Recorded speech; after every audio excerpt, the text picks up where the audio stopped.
তো আমরা এখন বহরমপুর বাইপাসের ওপরে একটু দাঁড়িয়ে আছি, মানে অনেকক্ষণ ধরে তো বাইক চালাচ্ছি, এই রাইডে এসে এখনও ছবি টবি তোলা হলো না, তাই এখানে একটু দাঁড়িয়ে আমরা ছবি টবি তুলে নিলাম। এবার বেরোবো, এবার সোজা ফারাক্কা পেরিয়ে তারপরে দাঁড়াবো।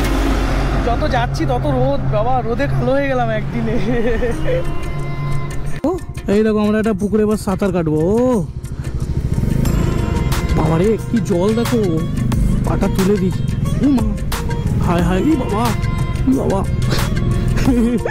পুরো ভিজে গেলাম রে, রাম রে। নমস্কার বন্ধুরা, আজকের 18ই আগস্ট। তো আমি নর্থ বেঙ্গল আর ইস্ট সিকিমের উদ্দেশ্যে বেরোচ্ছি। তো আজকে প্রায় অনেক দিন পরে ভ্লগে আসলাম। তো আমি লাস্ট ডিসেম্বর মাসে 2024 ডিসেম্বরে অরুণাচল প্রদেশ ঘুরতে গেছিলাম, তারপর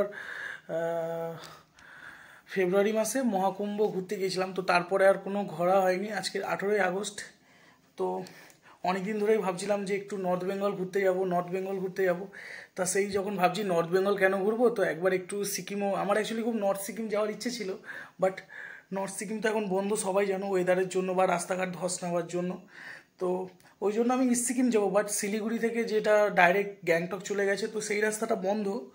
তো ওই জন্য আমি ফার্স্টে নর্থ বেঙ্গল 1-2 দিন ঘুরবো, ঘুরে দার্জিলিং যাব, মানে ওই রোহিণী কার্সিয়াং হয়ে যাব দার্জিলিংয়ে একটা দিন থাকবো, থেকে তো ওখান থেকে দার্জিলিং থেকে একটা গ্যাংটক যাওয়ার রাস্তা আছে, কিন্তু বাট ওই রাস্তাটা অনেকক্ষণ লাগে, প্রায় 6 থেকে 6.5 ঘন্টা লাগে।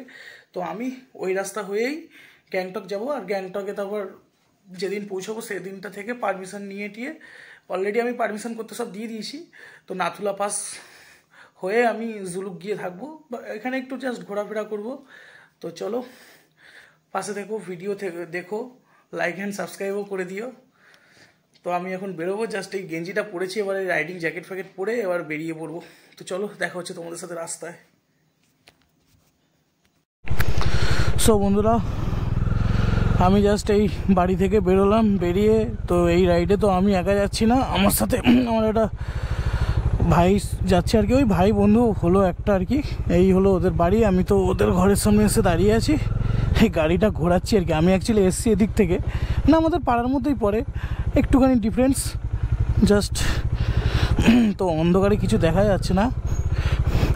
তো আমি এখন সোজা বেরিয়ে যাব, ওকে তুলে জাস্ট একটু কালী মন্দিরের সামনে দাঁড়াবো, একটু মাকে প্রণাম করেই বেরিয়ে যাব। সে এখনও রেডি হচ্ছে। তো বন্ধুরা, আমি এই বাজারে চলে এসেছি, এই জাস্ট আমাদের কালী মন্দিরের সামনে যে মাছ মার্কেট, এই মাছ মার্কেট ক্রস করছি। কালী মন্দিরের সামনে একটু দাঁড়াবো, দাঁড়িয়ে জাস্ট একটু কি বলবো, একটু মাকে প্রণাম করে বেরিয়ে যাব। তাই এই হলো আমাদের কালী মন্দির, একটু প্রণাম করার জন্য জাস্ট দাঁড়াবো অ্যাকচুয়ালি।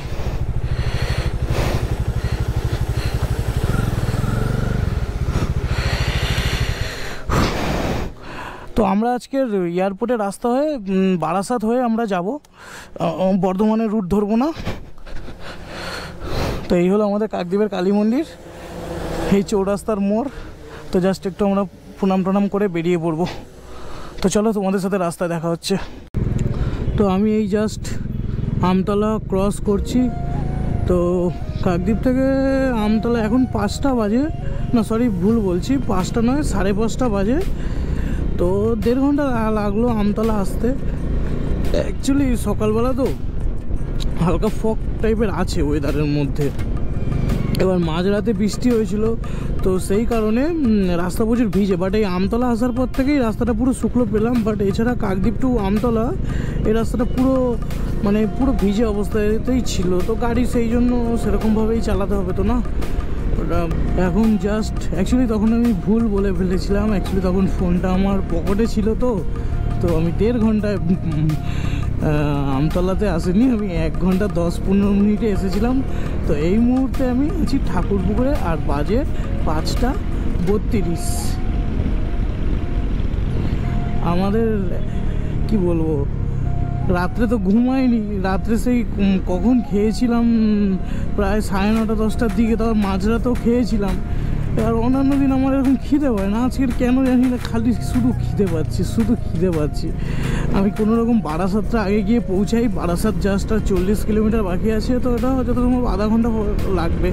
ওই বারাসাত পৌঁছে গিয়েই আমি আগে কিছু খাবো, মানে আমার পেটে খিদে থাকলে আমি কোনো কাজ করতে পারবো না, এরকম একটা ব্যাপার। এটা হলো স্ট্যান্ড রোড, তো আর হয়তো ওই 4-5 কিলোমিটার গিয়ে আমি ডান দিক যাবো আর কি। বারাসাত যেতে এখনও 28 কিলোমিটার বাকি আছে। সবাই চলে যাচ্ছে, আমি আর একা দাঁড়িয়ে থাকবো কেন, আমিও চলে যাই। কেউ সিগন্যাল মানছে না ভাই, এগুলো কি কলকাতারই মানুষজন সিগন্যাল মানছে না, আমরা তাহলে কাকদ্বীপ থেকে এসে কী করে মানবো? চলো আমিও মানলাম না।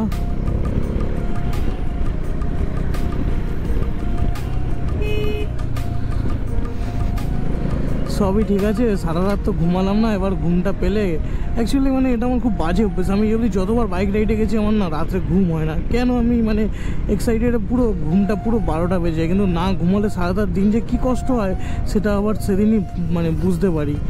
এই এখন কত কষ্ট হচ্ছে, কিন্তু এইটুকু সবে কলকাতা এসেছি এখনই মানে চোখ লেগে যাচ্ছে, ভালো লাগে না। কত ঘুমানোর চেষ্টা করলাম, যদি নাই ঘুমোতে পারি কি মানুষটা আমি করবো তাও তো বুঝে উঠতে পারছি না। তো আমরা বারাসাত অনেকক্ষণ আগেই পেরিয়ে চলে এসেছি। আমরা এখন আছি NH-12-এ, মানে আর কিছুটা গেলে আমরা কৃষ্ণনগর পৌঁছাবো। কৃষ্ণনগর হয়তো মনে হচ্ছে যেতে এখনও 1 ঘন্টা লেগে যাবে। হ্যাঁ, এখন 1 ঘন্টা মনে হচ্ছে লাগবে। তো যাই হোক, কৃষ্ণনগর পৌঁছে এখন মোটামুটি এরকম রাস্তা, কৃষ্ণনগর থেকে খুব সুন্দর রাস্তা। আর এখন তো বহরমপুর বাইপাস আছেই। এই রাস্তাটা প্রচুর যেন খারাপ। কদিন আগে এলাম 6 মাস আগে, তখন যেন এতটা ছিল না, এখন যেন দেখতে পাচ্ছি একটু বেশি যেন ভারী। আর এমনি তো এবারে ডবল আছি, আমার লাগেজও প্রচুর। আর এবারে আমি ট্যাঙ্ক ব্যাগটা ইচ্ছা করে আনিনি। এই ট্যাঙ্ক ব্যাগটা থাকলে ডমিনারে খুব কোনো প্রবলেম না, বাট মানে 150-200 কিলোমিটার পর একবারে শুধু ট্যাঙ্কির চাপটা খুলতে হয়, কারণ ওটা এমনভাবে লেগে থাকে। সেই কারণে এই ট্যাঙ্কিতে হাওয়া ঢোকে না বলে তেলটা পাস হয় না ইঞ্জিনে, তো সেই কারণে গাড়ি মাঝে মাঝে বন্ধ হয়ে যায়। এটা আমার কেন, অনেকেরই ডমিনারে দেখেছি ট্যাঙ্ক ব্যাগ লাগিয়ে যদি 600-700 কিলোমিটার হয় তখন প্রবলেম হয়। আমি অরুণাচল যাওয়ার সময় প্রবলেমটার ইস্যু হয়েছিল, মানে আমি ভাবছিলাম গাড়ির কী প্রবলেম হয়েছে। তারপরে যেই ট্যাঙ্কিটা খুলেই দেখি, মানে এই যে তেলের ট্যাঙ্কিটা খুলেই দেখতে পাচ্ছি জাস্ট একটু হাওয়া ঢুকতেই ওকে ব্যাপারটা। আর এমনিও ট্যাঙ্ক ব্যাগ থাকলে সামনে ডমিনার এমনি সামনে উঁচু, এই ট্যাঙ্কি ফ্যাঙ্কি পুরো পেট অবধি চলে আসে। তা ভাবলাম আমার ট্যাঙ্ক ব্যাগ লাগানোর কোনো দরকার নেই। ওই দুটো স্যাডেল ব্যাগ নিয়েছি, ওতেই আমার সব মোটামুটি আমার আর একজনের হয়ে গেছে। মেন 5-6 দিনের ট্রিপে আর কত লাগেজ নেব। So good morning. তো আমরা এখন আছি বারাসাতে। তো সবাই বাজে সকাল 6:30। তো কাকদ্বীপ থেকে 2.5 ঘন্টার মধ্যে বারাসাতে চলে তো এলাম, বাট এত খিদে পেয়েছিল তখন বলছিলাম তা কী খাবো এত সকালে তো কোথাও টিফিনও পাওয়া যাবে না, জাস্ট একটু চা বিস্কুট। এই যে এই সামনে দেখতে পাচ্ছ এই দাদার এখান দিয়ে জাস্ট একটুখানি চা বিস্কুট খেয়ে বেরিয়ে বললাম, জাস্ট সামান্য একটু কেক আর একটু বিস্কুট আর সাথে চা। তো এখন ভাবছি আর দাঁড়াবো না, পুরো 100 কিলোমিটার ট্রেনেই টিফিন করব। 100 কিলোমিটার এখন তো হাইওয়ে পেয়ে যাব, তো 1.5 ঘন্টা আশা করি পৌঁছাবো। তো সেরকমই দেখছি কি করা যায়, কারণ এখন সকাল সকাল যতটা পারি গাড়ি টেনে নেবো, কারণ দুপুর হয়ে গেলে এনার্জিটা কমে যাবে, আর বিশেষ করে লাঞ্চ করার পর। তো এখন যতটা পারবো গাড়ি টেনে নেবো। তো চলো, তোমাদের সাথে রাস্তা দেখা হচ্ছে আবার। অবশেষে আমরা হাইওয়ে ধরলাম, আর কোনো চিন্তা নেই। এটা নিয়ে সেকেন্ড শিলিগুড়ির ব্যানার দেখতে পেলাম, এই যে শিলিগুড়ি। ওয়াও, মনটা ভরে গেল শিলিগুড়ির দেখে। যদিও এখনও অনেক বাকি, কত বাকি 500 কিলোমিটার বাকি আছে, তার উপর আবার কিষানগঞ্জ থেকে যাব, তো ওখানেও আরও কিছুটা। আমরা এখনও কৃষ্ণনগর পৌঁছাইনি, কৃষ্ণনগর আর কিছুক্ষণের মধ্যেই পৌঁছাবো। জাস্ট আর বেশি বাজেও না, এখন সবে সকাল 7:18, হয়তো আর আধা ঘন্টার মধ্যে পৌঁছে যাবো কৃষ্ণনগর। আমার মন তো তাই বলছে। অ্যাকচুয়ালি কত দূর এখান দিয়ে এখন আমি ঠিক অনুমান করতে পারিনি কৃষ্ণনগরটা। আমি জাস্ট ম্যাপ অন করে দিয়ে গাড়ি চালাচ্ছি ভাই, আমার অত নেই, আমার অত তাড়া নেই।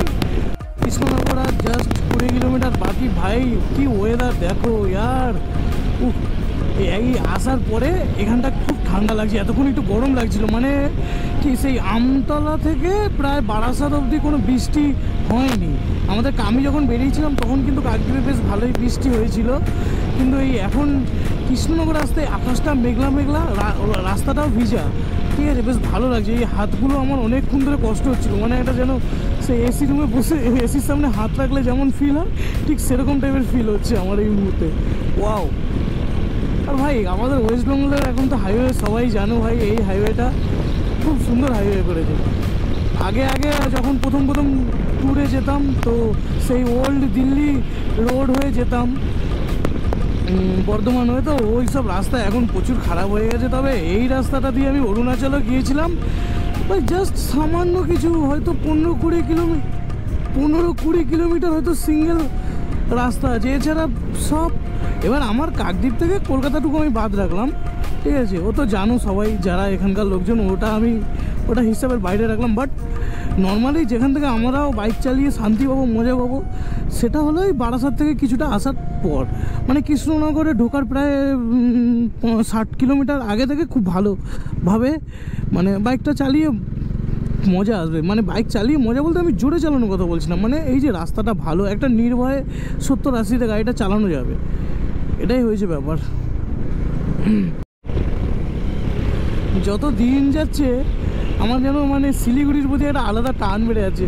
আমার যদি কোনো একটা রিলেটিভ না শিলিগুড়ি থাকতো খুব ভালো হতো, ওখানে একটা বাইক রেখে দিতাম, ট্রেনে করে যেতাম, টুক করে গিয়ে পাহাড়ে ঘুরে চলে আসতে পারতাম। আর ভাই আমাদের যা রাস্তাটা দেখো, মানে কি বলবো, এমন হাইওয়ে করেছে না, এই হাইওয়েটা তো নতুন, মানে কৃষ্ণনগরে যাওয়ার রিসেন্ট মানে 1-2 বছর হলো হয়তো। উফ, কি সুন্দর রাস্তাটা, এটা তো সুন্দর, প্লাস এর পরে বহরমপুর হাইওয়ে। আর ভাই আজকের কি বলবো, জাস্ট ওয়েদারটা ভাই সেই ওয়েদার, সেই এতক্ষণ বৃষ্টি পাবো না বলে বহুত লাফাচ্ছিলাম, আর এখন বৃষ্টি আমার চোখের সামনে, কত ভিজিনি, এর বেশি জোরেই দেখো মোবাইল টোবাইল এই হাত ফাত ভিজে গেছে। যদি জোরে আসে তো আমি রেনকোট এবার পরবো, কিছু করার নেই ভাই, এখনও 500-450 কিলোমিটার রাস্তা বাকি আছে, ভেজা যাবে না, জীবন শেষ হয়ে যাবে একবার ভাই ঠান্ডা লেগে টেগে গেলে অবস্থা খারাপ।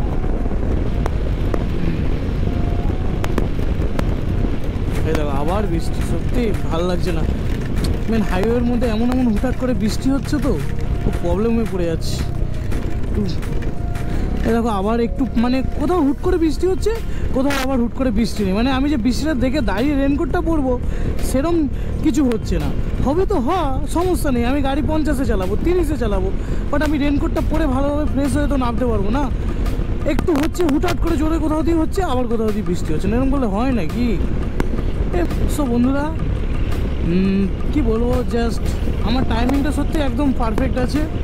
আমি পুরো 4:02 কাকদ্বীপ থেকে বাইক স্টার্ট দিয়েছিলাম, আমি এর মধ্যে যথেষ্ট লিমিটের মধ্যেও বাইক চালিয়েছি, আর মানে খুব ভালো লাগছে। আমি 8টার মধ্যে কৃষ্ণনগর এসে, অন্যান্যবারে আমার কৃষ্ণনগর আস্তে আস্তে 9টা-10টা, প্রায় সময় 10টা বাজে, বেকার মিথ্যে কথা বলবো না, 10টাই বেজেছিল, যদিও বা তখন আমি অন্য সাইড থেকে আসতাম, আর প্রায়ের সময় কলকাতা থেকে বেরিয়েছিলাম, ওই জন্য ঠিক ডিস্টেন্সটা বুঝতে পারতাম না। বাট আমি পুরো 8টার মধ্যে কৃষ্ণনগর ঢুকলাম, তো বহরমপুর এখান থেকে 90 কিলোমিটার। তো আমি ভরসা রাখছি যে মানে কি বলবো, মানে আমি একটা এতে ছিলাম যে মানে অ্যাকচুয়ালি আমি ভেবেছিলাম কাকদ্বীপ থেকে 3টের সময় বাইক স্টার্ট দেবো, 3টের সময় বাইক স্টার্ট দিলে শিলিগুড়ি যদি বিকেলের মধ্যে পৌঁছে যাই তো আমি ওখান থেকে শিলিগুড়ি থাকবো না, রোহিণী চলে যাবো, এটা আমার মেন প্ল্যান ছিল। তো সেখানে সকালবেলা 4টের সময় যখন বেরোই আমি ভেবেছিলাম হয়তো ওটা সম্ভব হবে না, আমার মন বলছিল, তা এখন দেখতে পাচ্ছি সম্ভব হয়তো হয়ে যাবে। আমি দেখি মানে মেন হয়েছে মালদা, আমি কত তাড়াতাড়ি যেতে পারি, মালদা আমি 12টার মধ্যে ঢুকে গেলে আমি একবারে হোটেল বুক করে নেব। আমি শিলিগুড়িরও হোটেল কথা বলে রেখেছি, আর রোহিণীরও একটা হোমস্টে কথা বলে রেখেছি, দুটোরই রেট প্রায় সেম, বাট আমি কাউকে বুক করিনি, কারণ আমি ওদেরকে বলেছিলাম যে এই মুহূর্তে অ্যাকচুয়ালি ওরা তো আর কাকদ্বীপ বললে বুঝবে না, তো আমি ওই জন্য কলকাতা বলেছিলাম যে কলকাতায় বৃষ্টি হচ্ছে প্রচুর, তো আমি তো অ্যাডভান্স বুকিং করতে পারবো না, আমি বেরিয়ে যাই, কারণ কোনো কারণে যদি ওয়েদার খারাপের জন্য আমি না বেরোতে পারি তাহলে আমার টাকাটা তো যাবে না। তো সেই কারণে আমি জাস্ট কথা বলে রেখেছি, আমি বলেছি আমি যা করার দুপুর 12টার মধ্যে বুকিং করে নেবো। এই দেখো আমরা একটা পুকুরে এবার সাঁতার কাটবো, ও বাবারে কি জল দেখো, পাটা তুলে দিই, মা হায় হায়, ই বাবা, ই বাবা, পুরো ভিজে গেলাম রে রাম রে।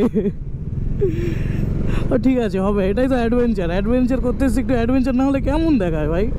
অ্যাকচুয়ালি খুব সমস্যা হচ্ছে আমার, মানে সকাল 8টা বাজে, তো এত সকাল সকাল কোথাও কোনো খাবার পাচ্ছি না, আর আমার প্রচণ্ড খিদে পেয়েছে। অ্যাকচুয়ালি কালকের মানে আজকের ঘুরতে আসবো বলে আমি রাতে খুব কম খেয়েছি, আর এমনিও আমি রিসেন্ট একটু কদিন ধরে ঠিকঠাক খেতে পাচ্ছি না, মানে আমি ভাত খেতে পাচ্ছি না, কি জানি না কি হয়েছে। যাই হোক, এবার আমি কালকে রাতে মানে খুব সামান্য, মানে কি বলবো, মানে খুবই কম ভাত খেয়েছি। ওই জন্য আমি মানে ঘর থেকে আজকে যখন বেরোবো তখন থেকেই আমার পেটে খিদে ভর্তি, আর কি বলবো। এবার চা বিস্কুট তো 2-3 বার খেলাম, বাট আমার একটু রুটি তরকারি এই সমস্ত ভারী কিছু খেতে হবে, কিন্তু এত সকালে কোনো মানে খাবার সেভাবে তৈরি হয়নি। প্রবলেমটা হয়ে গেছে এখানটাতেই। তো এখানেই আমরা খেলাম, খাওয়ার ভিডিও আর দেখানো হলো না। এখন পুরো কন্টিনিউ বহরমপুর যাব, 85 কিলোমিটার মতো বাকি আছে বহরমপুর। আবার বহরমপুর গিয়ে একটু রেস্ট করব, রেস্ট না ঠিক জাস্ট দাঁড়াবো, একটু চা খাবো, গল্প শেষ আমাদের। কারণ আমরা আজকে রোহিণী ঢুকবো, আমার ফুল টার্গেট। আমি শিলিগুড়ি থাকবো না, শিলিগুড়ি থাকার কোনো ইচ্ছা নেই, আজকেরই পাহাড়ের মুখ দেখবো। তো চলো, তোমাদের সাথে আবার রাস্তায় দেখা হচ্ছে। তো ব্রেকফাস্ট করে বেরিয়ে পড়লাম, এখানে আধা ঘন্টা টাইম তো গেল, পুরো 9টা বাজে। তো বাইকে তেলও কম আছে, যা তেল আছে আর 120-130 হয়তো সামথিং যাবে, অলরেডি 200 আমি চালিয়েছি। বাট কি করব, তো আমি মালদাতে গিয়ে, মালদা বলি দূর, বহরমপুর বাইপাসটা পেরিয়েই তেলটা ভরে নেবো, 80-90 কিলোমিটার চালিয়েই তেলটা ভরে নেবো। আর এখন খুব কষ্ট হয়, আগে জিক্সার নিয়ে আসতাম, একটা তেল ভরলেই শিলিগুড়ি পৌঁছে যেতাম, আর এখন একে নিয়ে 3বার তেল ভরতে হয়। তো ঠিক আছে ভাই, গাড়ি যেমন জন্তু পুষবো তাকে তো তেমনভাবেই পালতে হবে না। তো ঠিক আছে, আজকের আমাদের এটা সেকেন্ড টোল প্লাজা। এর আগে একটা পড়েছিল, জানি না কোথায় পড়েছিল, ভুলে গেছি। এটা হলো সেকেন্ড টোল প্লাজা।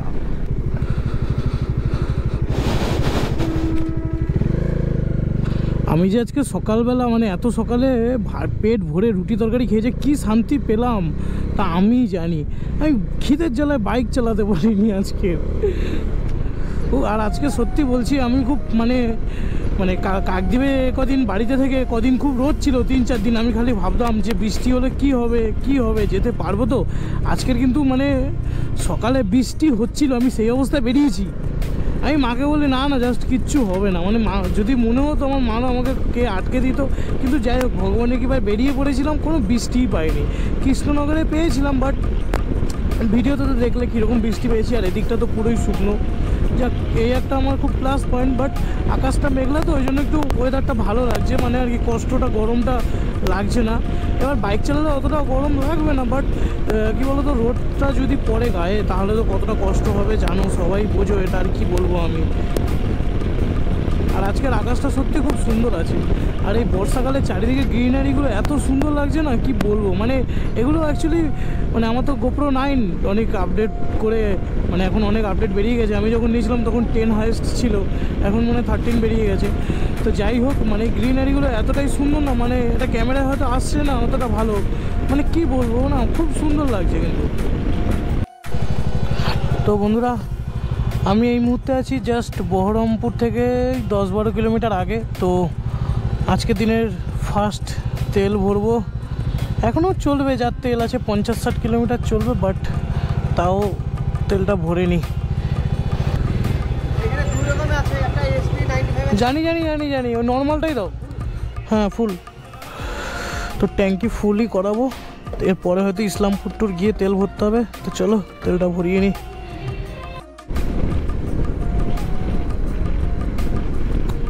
তো আমি এই মুহূর্তে বহরমপুরেই আছি। তো তোমরা দেখেছিলে যে আমি এক্ষুনি তেল ভরেছিলাম, মানে অ্যাকচুয়ালি বহরমপুর আছি বলতে বহরমপুর ঢুকতে এখনও 3 কিলোমিটার মতো বাকি।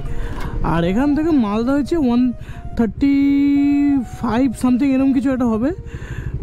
তো যাই হোক, তো আমি ভেবেছিলাম যে বহরমপুর আস্তে আস্তে আমার 10:30 বেজে যাবে, তো তখন রেস্ট নেব। তো যেহেতু বহরমপুর চলে এসেছি সবে 10টা বাজে, তো আমি ভাবছি এখনও 50-60 কিলোমিটার মানে রান করে তারপরে দাঁড়াবো। তো বেকার দাঁড়িয়ে টাইম ওয়েস্ট করে সময় নেই, কারণ আমি অ্যাকচুয়ালি মানে যেহেতু আমার দলটা মানে মানুষজন আমি কম আছি, মানে আমি আর রাম জাস্ট এই আছি, মানে অ্যাকচুয়ালি ওর নামটা রাম। তো আমি চাই না রাতে রাইড করতে, আমি এখন ট্রেনে একটু বেরিয়ে গেলেও আমি মানে তাড়াতাড়ি পৌঁছতে চাই, এটাই হলো ব্যাপার। রাস্তাঘাট খুবই ভালো, বাট আমার রাতে রাইড করার কোনো ইচ্ছে নেই। তো আমরা এখন বহরমপুর বাইপাসের ওপরে একটু দাঁড়িয়ে আছি, মানে অনেকক্ষণ ধরে তো বাইক চালাচ্ছি, এই রাইডে এসে এখনও ছবি টবি তোলা হলো না, তাই এখানে একটু দাঁড়িয়ে আমরা ছবি টবি তুলে নিলাম। এবার বেরোবো, এবার সোজা ফারাক্কা পেরিয়ে তারপরে দাঁড়াবো। যত যাচ্ছি তত রোদ, বাবা রোদে কালো হয়ে গেলাম একদিনে। তো আমরা একটু ছবি টবি ট্যুরে এসেছি, একটু তো ছবি না তুললে হয় না, তাই একটু ছবি তুললাম, বেরিয়ে গেলাম। বাট এখানে একটা আমি মানে বেস্ট সৌন্দর্য দেখাচ্ছি এই জায়গাটার, মানে এটা বর্ষার জল না এটা এরকমই আমি ঠিক বুঝতে পারছি না, পুরোটা দেখো নদীর মতো, বাট এখানে ঘর বাড়ি সব আছে এই জায়গাটা, মানে কি বলবো খুব সুন্দর একটা জায়গা। মানে এখানে আমি এই একটু দাঁড়িয়ে দেখানোর চেষ্টা করছি, এটা অ্যাকচুয়ালি মাঠ ঘাট, কিন্তু বাট এর উপরে আমি দেখছি নৌকা ফৌকা চলছে, এটা মাটি, বাট বর্ষায় এখানে এতটা জল জমে গেছে, দেখলাম ওখানে কয়েকটা নৌকো ফৌকো আছে, মানুষজন ঘুরছে, এরকম একটা ব্যাপার, খুব সুন্দর জায়গাটা। তো আমরা এখন পুরো ফারাক্কা ব্রিজ অবধি যাবো, 135 কিলোমিটার, হয়তো সম্ভব হবে না, বাট দেখছি যতটা যাওয়া যায়। এখন বাজে দুপুর 12টা 10, তো আমরা ফারাক্কা অলরেডি চলে এসেছি।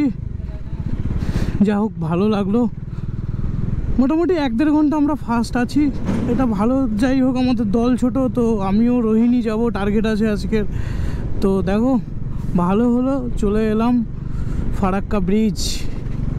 বাদিকে তো রেল লাইন জানো, কত দেখাবো আর এই ভিডিওতে, শুধু চ্যানেলটারই ভিউ হয় না, সাবস্ক্রাইবও হয় না, শুধু করে যাই ভিডিও। হ্যাঁ একটা জিনিস কন্টিনিউ ভিডিও করলে ইউটিউব চ্যানেল দাঁড়াবেই, কিন্তু আমরা তো কন্টিনিউ করতে পারি না, কি করব বস। ঠিক আছে শখ আছে করছি, তো ব্যাস এইটুকুই, ওরকম কোনো ব্যাপার নেই। চ্যানেল দাঁড় করাতে হবে, হলে ভালো হয়, বাট করাতেই হবে, বা ওটা ছাড়া আমার জীবন চলবে না এরকম কোনো ব্যাপার নেই।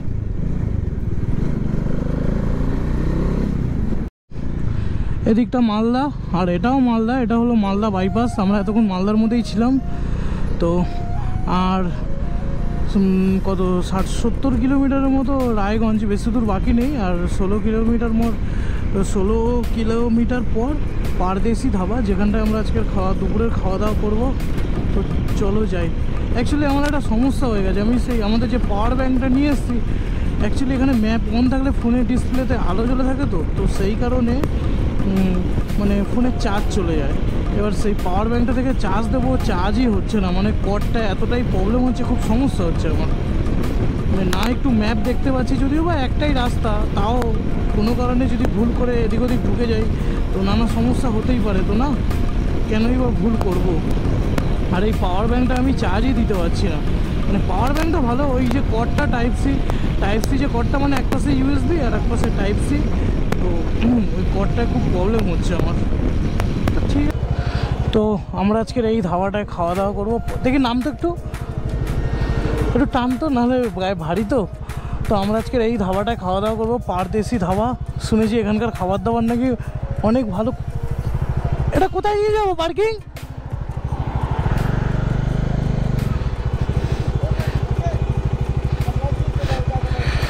তো অনেকের মুখে শুনেছি খাবারের নাকি দাম বেশি নয়, আর খুব দারুণ খাবার দাবার। তো চলো আজকের এখানেই খাওয়া দাওয়া করি, দেখি কেমন এদের খাবার দাবার। পারদেশি ধাবাতে আজকে দুপুরে লাঞ্চ করলাম, বেশ ভালো, 100 টাকার মধ্যে ভেজ থালি, খুব সুন্দর খাওয়া দাওয়া। তো যারা এদিকে আসো একবার আমাকেও ট্রাস্ট করে এই ধাবাতে খেতে আসতে পারো, বাস জাস্ট ধাবাটা একটু দেখে নাও, খুবই সুন্দর।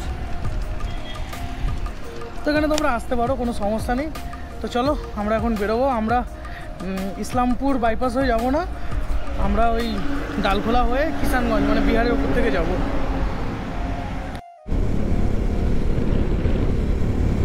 আমি অ্যাকচুয়ালি মানে যতবারই পাহাড়ে গেছি কখনো বর্ষাকাল সিজনে যাইনি। বর্ষাকাল সিজনে আমি আগের বছর গিয়েছি, বাট সেটা ট্রেনে গিয়েছিলাম, গিয়ে ওখানে বাইক ভাড়ায় নিয়েছিলাম।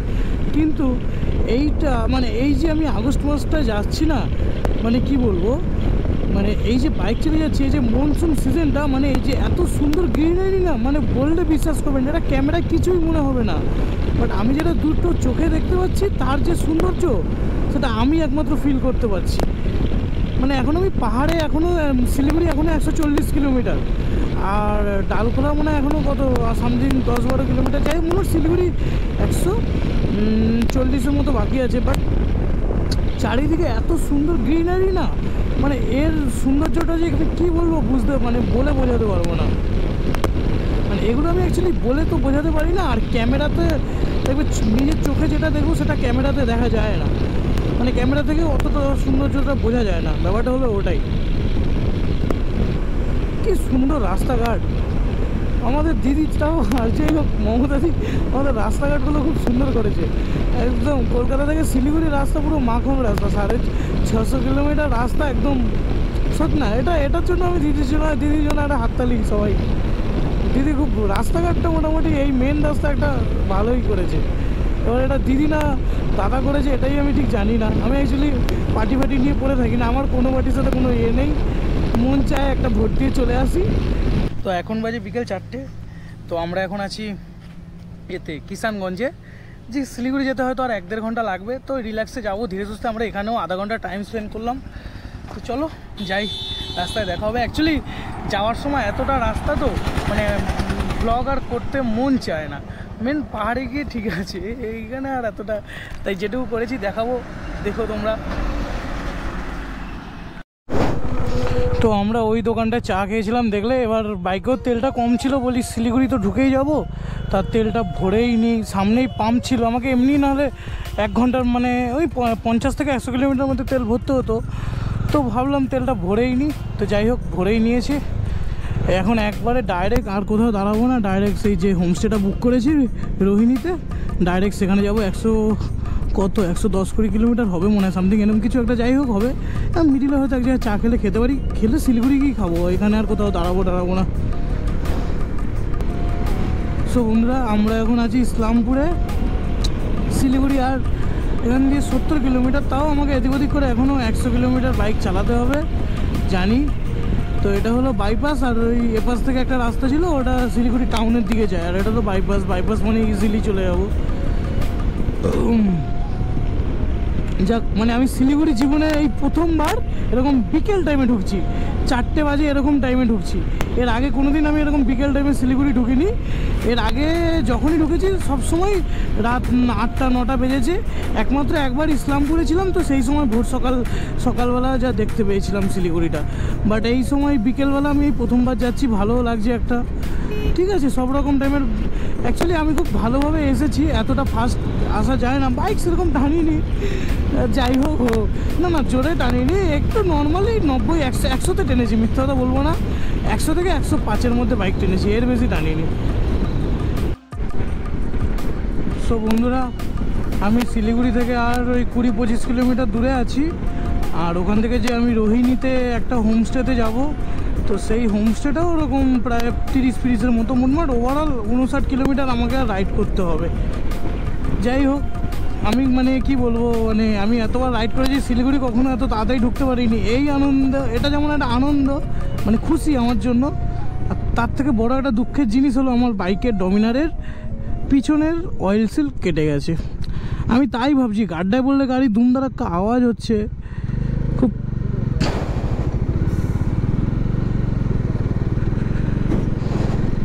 মানে মনে খুব একটা সন্দেহ জেগেছিল যে কী ব্যাপার, গাড়িটা এত দুলছে কেন। তা দেখি গাড়ির সকার কেটে গেছে। যাই হোক, মন মেজাজটা হুট করে খারাপ হয়ে গেল। একে ঘুরতে এসেছি খরচা, তার উপরে এরকম। এবার যদিও বা এই অবস্থায় গাড়ি চালানো যাবে, কিন্তু আমার মন চাইছে না চালাতে। এবার তার থেকে বড়ো কথা, এত শর্ট টাইমে ঘুরতে এসেছি, তার ওপর যদি এরকম হয় অবস্থা, কি করে গাড়িটাকে নিয়ে কষ্ট, ভালো লাগছে না মনটা। সূর্য ডোবার টাইম হয়ে গেছে, দেখি এখন ভাবছি গাড়ি ঠিক করবো না, দেখি যাওয়ার সময় যদি শিলিগুড়িতে পারি বাগডোগরায় ঠিক করতে পারি তো করব, না হলে মালদাতে একটা বাজাজের সার্ভিস সেন্টার আছে ওখানে ঠিক করব। আর সেটাও যদি না হয় না হবে ও আর কষ্ট করে লাভ নেই, কাকদ্বীপ গিয়েই করব, অত ভাবি না। তবে আমি গ্যারেজওয়ালাদের সাথে যারা বাইক সারায় বা আমার বাইকটা যে সারায় আমি তার সাথেও কথা বলেছি, তারপর এখানকারও লোকাল গ্যারেজে কথা বলছি, বলছে সমস্যা হবে না, একটু গাড়িটা দুলবে তা তুমি চালিয়ে চলে যেতে পারো, ওখানে গিয়েও সারিয়ে নেবে। তো ওই একটা যা হোক একটা ভরসা পেয়েছি, এখন সেই ভরসাতেই চলবো, কিছু করার নেই। এমন টাইমে হয়, এতদিন বাড়িতে গাড়িটা ছিল তখন হলো না। এমনি তো কদিন আগে ঘুরতে আসবো বলে প্রায় 4,500-5,000 টাকার বাইকটার পিছনে খরচা করেছি, যেথায় যা 19-20 ছিল সবই ঠিক করলাম, তার উপর আবার একটা প্রবলেম, ভালো লাগছে না ব্যাপারটা। আমি বন্ধুরা আমি এই শিলিগুড়ি জাস্ট ঢুকে গেছি, আর 2-4 কিলোমিটার আছে, মানে আমার ওভারঅল রোহিণীতে যেতে আর 30 কিলোমিটার বাকি আছে, তার মানে তোমরা হিসাব পেয়েই যাচ্ছ। যাই হোক, তো আমি এটা অ্যাকচুয়ালি যদি সকালবেলা হতো না, এই ডান দিক থেকে অনেক দূর থেকে পাহাড় দেখা যায়, সেই ইসলামপুর থেকে পাহাড় দেখা যায়, বাট এখন আর দেখা যাচ্ছে না। তবে আমি ওই সামনে ওই যে একটা পাহাড় দেখতে পাচ্ছি, ক্যামেরায় আসবে না যেহেতু সন্ধ্যেবেলা তো, তবে এক্ষুনি পাহাড়ে ঢুকবো, শিলিগুড়ি থাকবো না আজকে, এই প্রথমবারও আমি বেশ সেরকম মানে শিলিগুড়ি থাকছি না। আমি বাস ভাবলাম রোহিণী এত কাছে, আধা ঘন্টা রাস্তা, বেকার শিলিগুড়ি থেকে কোনো লাভ নেই, আমি রোহিণী চলে। হ্যাঁ, এবার শিলিগুড়ি থাকলে একটা বেটার হতো, শিলিগুড়ি শহরটা যদি মন চাইতো, যেহেতু এত তাড়াতাড়ি চলে এসেছি, একটু চাইলে ঘোরা যেত, বাট আমি তো আর ঘুরবো টুরবো না। ভালোভাবেই পুরো পাহাড় দেখা যাচ্ছে, ওই যে পাহাড়, এখানে ক্যামেরায় ভালোভাবে আসছে না, কিন্তু এখান থেকেই পুরো ভালোভাবে পাহাড় দেখা যাচ্ছে, ওই যে বাহ, দেখে মনটা তাও ভরে গেল, ভালোও লাগলো। কিন্তু সবই ঠিক আছে, আমার বাইকটার অবস্থা খারাপ হয়ে গেল, কতগুলো টাকা, তাও সে টাকা নাহলে ম্যানেজ করে নিলাম, কিন্তু এই মুহূর্তে আমি কি করে কাজ করাবো, না ঘুরবো না বাইকের কাজ করাবো, সমস্যায় পড়ে গেলাম না, মানে সমস্যা বলতে খুব বড় সমস্যা। সেদিনকার সার্ভিস করতে দিলাম, গ্যারেজওয়ালারা যদি একটু ভালো করে দেখতো তাহলে কিছু হয়তো হতো, ওরাও দেখলো না ভালো করে।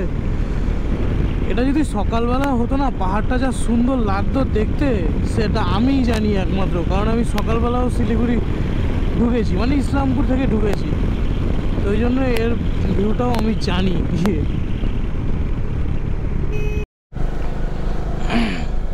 তো আমি এখন শিলিগুড়িতেই আছি, তো আমার হোটেলে যেতে আর ওই 20-22 কিলোমিটার বাকি আছে, হোটেল না হোমস্টে ওটা। তো এই রোডটার নাম হচ্ছে ঋষি রোড, এই ডান সাইডে এয়ারপোর্ট পরে, এক্ষুনি মানে আমি জীবনে এত কাছ থেকে প্লেন দেখিনি, এক্ষুনি ফস করে উড়ে গেল।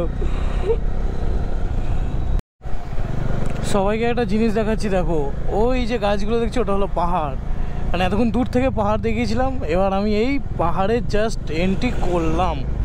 এখান থেকে কার্শিয়াং 31 কিলোমিটার, বাট আমি তো কার্শিয়াং কালকে যাব, চাইলে এখনও যাওয়া যায়, বাট কার্শিয়াং যাব না আমি, ওর মজাটা তো নিতে হবে না দিনের বেলার। তো আমি জাস্ট শিলিগুড়ি থাকছি না, রোহিণীতে যাচ্ছি, জাস্ট আমার আর একটুখানি বাকি, আর 10-15 মিনিটের রাস্তা, 15-16 কিলোমিটার বাকি আছে, আর আধা ঘন্টা রাস্তা, একটু বেশি বলে ফেলেছি, 15 মিনিট 5 মিনিট লাগবে। মানে এই রাত্রেবেলা পাহাড়ে ঢুকছি, আর দেখো এই যে পাহাড়ে এত বাড়িগুলো কীভাবে আলোয় জল করছে, চারিটা দিক হেভি লাগছে রাত্রেবেলার ভিউটা, বাট ক্যামেরায় এতটা আসবে না, বাট ওই আলো জ্বলছে এটুকুই বড় যে আসতে পারে, তাই দেখাচ্ছি তোমাদেরকে। দেখো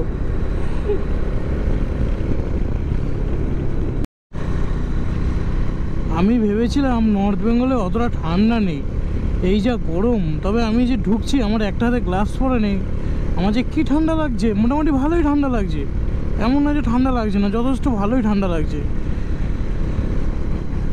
মানে একটা মানে কীরকম বলবো, মানে আমাদের ওখানে লোকাল যে ঠান্ডাটা শীতকালে যাই ওরকম, ওর থেকে একটু হয়তো কম, মানে কম ঠিক না, ওরকমই, নাহলে হাতে ঠান্ডা লাগে এত। সো বন্ধুরা, আমরা এখন রুমে চলে এসেছি, এই যে এটা হলো আমাদের রুম। তো আমরা রোহিণীতে আসার কথা বলেছিলাম, তো রোহিণীতেই চলে এলাম। তো আজকের এই ব্লগটা আমি এখানেই শেষ করব।